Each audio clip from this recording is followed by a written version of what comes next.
Part 1, Carolina. Bilang isang babae, wala tayong hinahangad, kundi maikasal sa lalaking ating minamahal, sa taong ating makakasama hanggang sa kabilang buhay. Subalit paano kung kabaliktaran nito ang nangyari? Paano kung ipakasal ka sa taong hindi mo naman kilala at walang pagmamahal sa iyo? Pinakasal ka para maging pambayad utang? Siya si Carolina Mendoza, isang babaeng makukulong sa isang pagsasama na walang kasiguraduhan. Darating kayang araw na magiging masaya pa siya?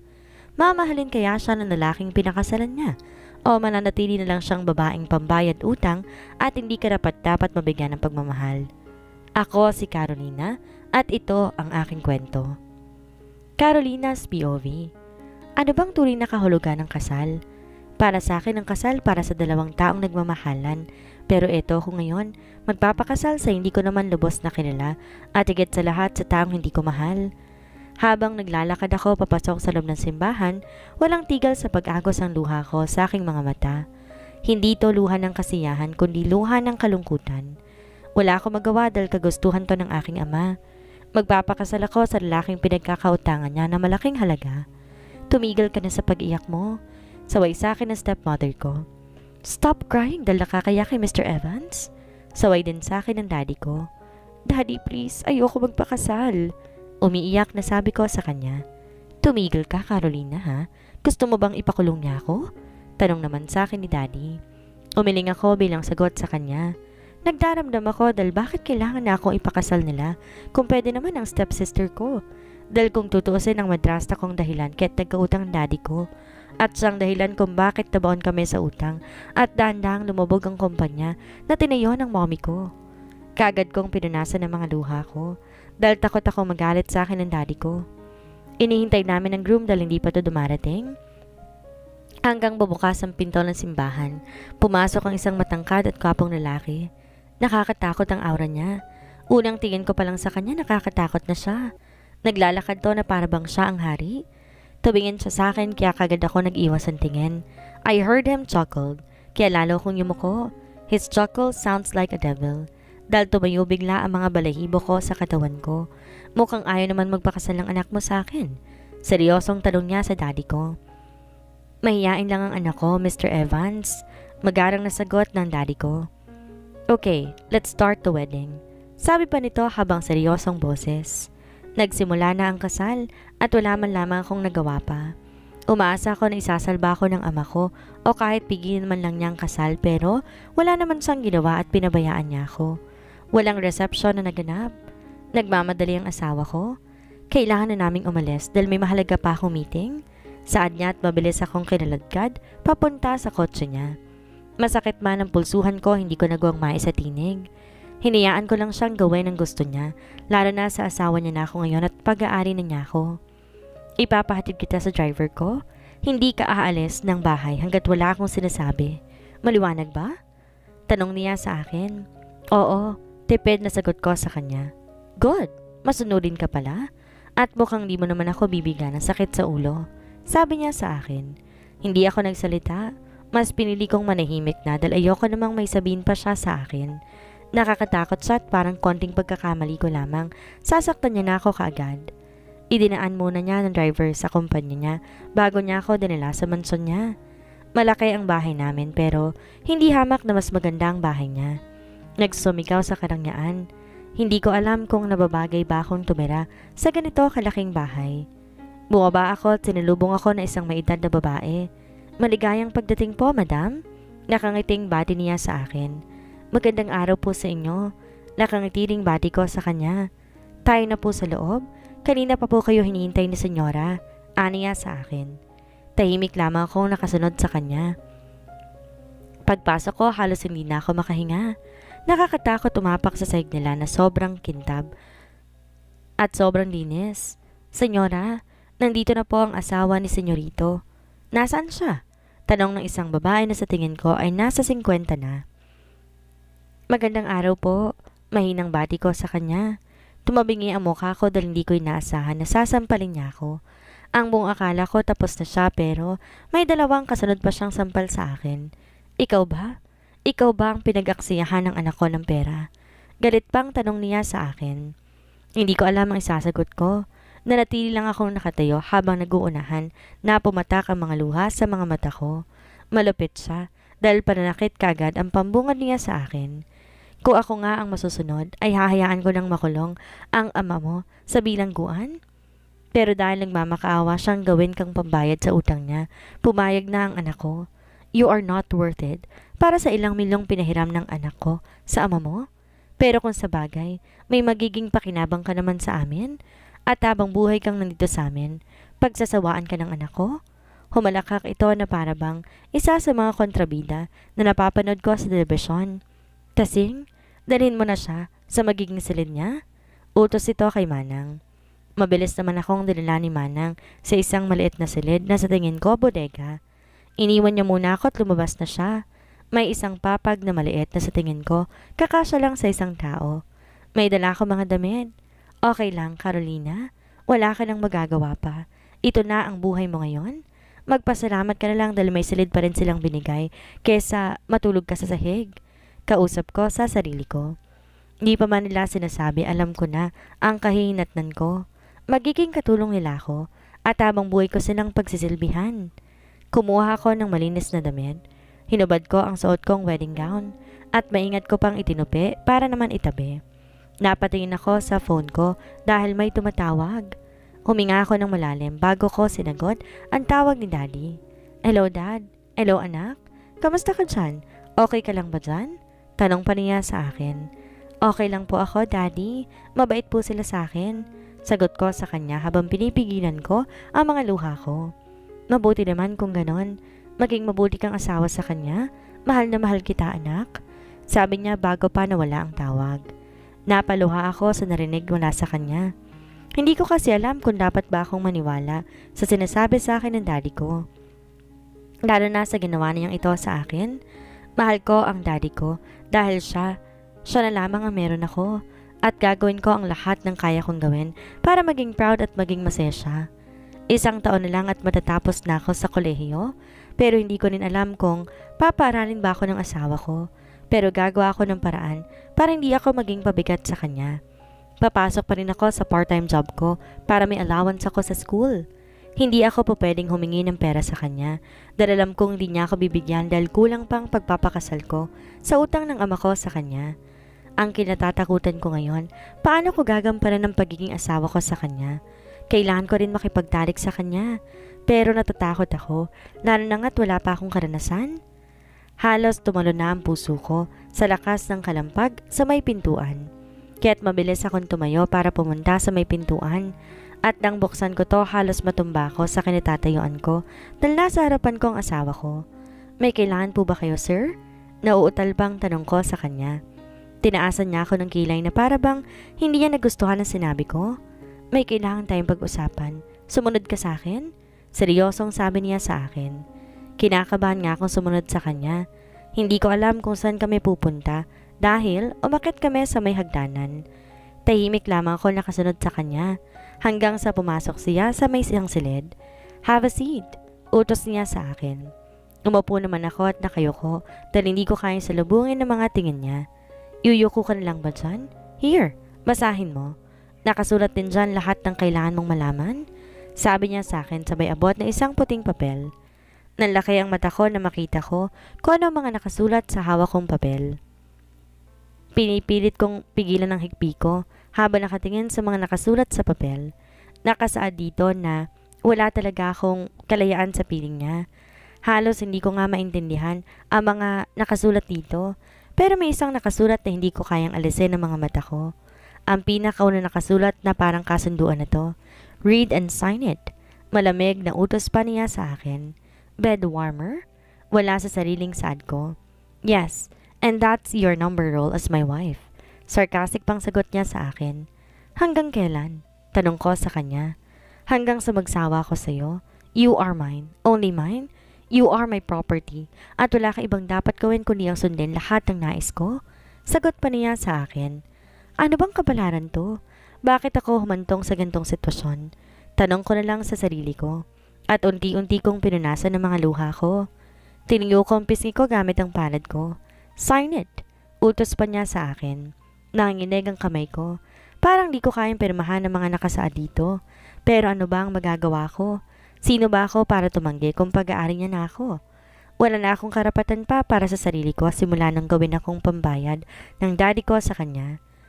Takot at lungkot ang lumulukob sa bukong pagkatao. Mabilis kong pinirmahan ng papel na naging patunay ng pagiging alipin ko sa piling niya. Leave! Malamig pang utos niya sa akin. May tanong ako. Nauutal pang tanong ko sa kanya. What is it? Paano kung may nilabag ako na isa sa mga rules mo? Tanong ko pa sa kanya. Your family will pay. They will suffer. They taste the hell. Nakangising sagot pa niya sa akin. Mabilis ako lumabas ng opisina niya at patakbong bumaba papunta ng silid ko. Pagpasok ko, kagad akong lumapa sa papag ko at doon ko binuhos lahat ng sakit at lungkot na nararamdaman ko. Sobrang bigat ang nararamdaman ko ngayon. Gusto ko mang sisihin ng daddy ko, huli na. Wala na ako magagawa pa. Hindi ko na malay nakatulog na pala ako sa sobra kong pag-iyak. Napabalikwas ako ng bangon dahil sa malakas na katok mula sa may pintuan. Pagbukas ko, bumungad sa akin ang mukha ng asawa ko. May kailangan po ba kayo? Kinakabahang tanong ko sa kanya.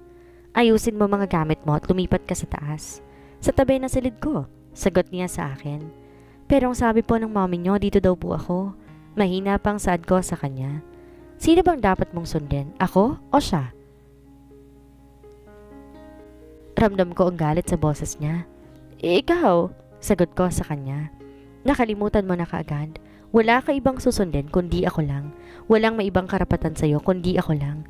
Pagmamayari na kita at ako lang may karapatan sa'yo, nagkakaintindihan ba tayo, Carolina? Malamig na saad niya sa akin habang nakahawak ang kamay niya sa pangako. Nasasaktan ako pero hindi ko magawang pigilan siya. Hinayaan ko na lang siya at pinipilit kong pigilan ang mga luha ko na nagbabadsa na namang bumagsak. Habang nakatingin ako sa mga mata niya, wala akong makita na kahit na anong emosyon. Ganito ba katigas ang puso niya? Napapigit ako nang bitawan niya ako. Fix yourself, dahil may pupuntahan tayo? Sabi pa niya sa akin. Di ako sumagot sa kanya, dahil iniinda ko pa rin ang sakit ng panga. Are you listening to me? Tanong niya sa akin. Oo, sagot ko sa kanya. Good. Aniya bago siya umalis sa harapan ko. Napaupo ako sa sahig dahil sa biglang nawalan ng lakas ang mga tuhod ko. Sobrang nakakatakot siya. Tuwing nasa malapit siya para kong mawawalan ng hininga.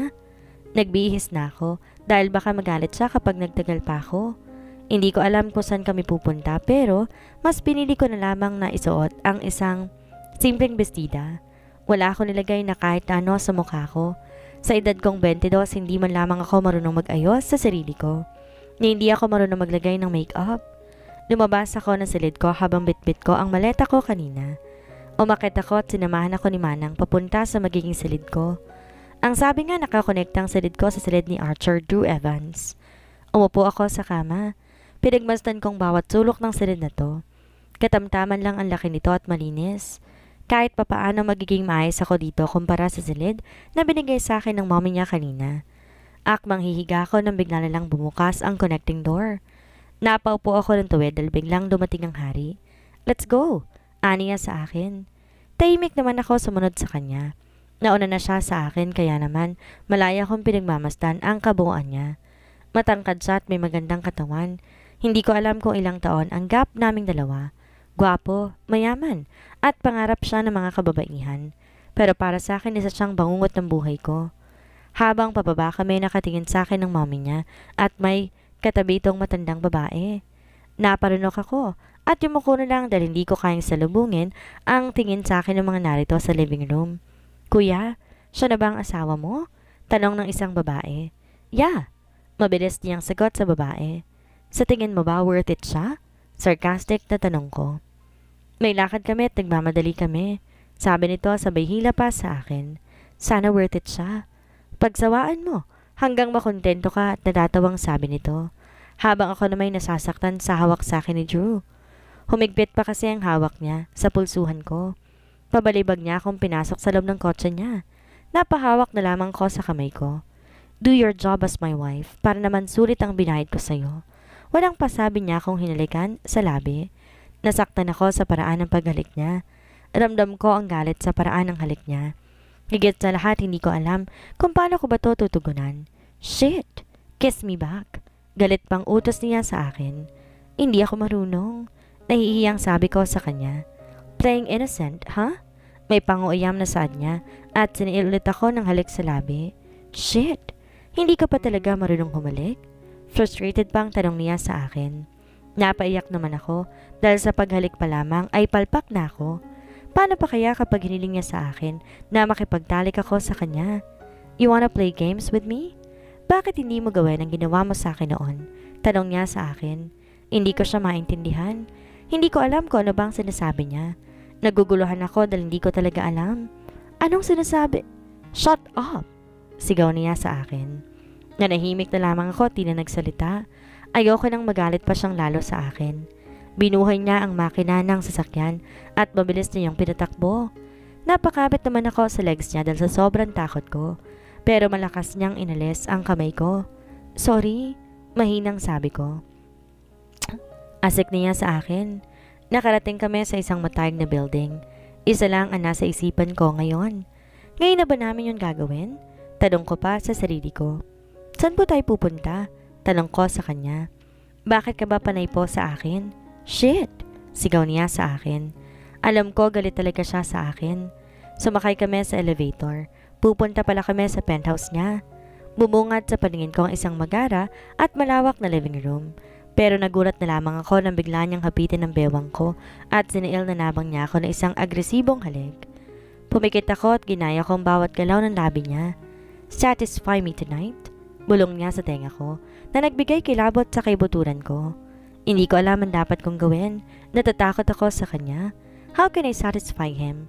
Kung wala naman akong alam sa bagay na nais niyang gawin. Kiss me back. Utos niya sa akin dahil tumigil ako sa paghalik sa kanya. I cannot stop myself dahil may mumunting ungol na lumalabas sa bibig ko habang ramdam ko ang panggigigil niya sa akin. Do not moan. I'm allowing you to make a noise or moan for me. Kung ano lang ang sasabihin mo sa'yo, yun lang ang gagawin mo. Is that clear? Tanong niya sa akin. Tumango ako bilang sagot sa kanya. Nagsimula na mag-init ang nabubuhay sa loob ko. Ito ba ang sinasabi nilang tumataas ang libido ko? Sa tingin ko, nagugustuhan ng katawan ko ang bawat haplos niya sa akin.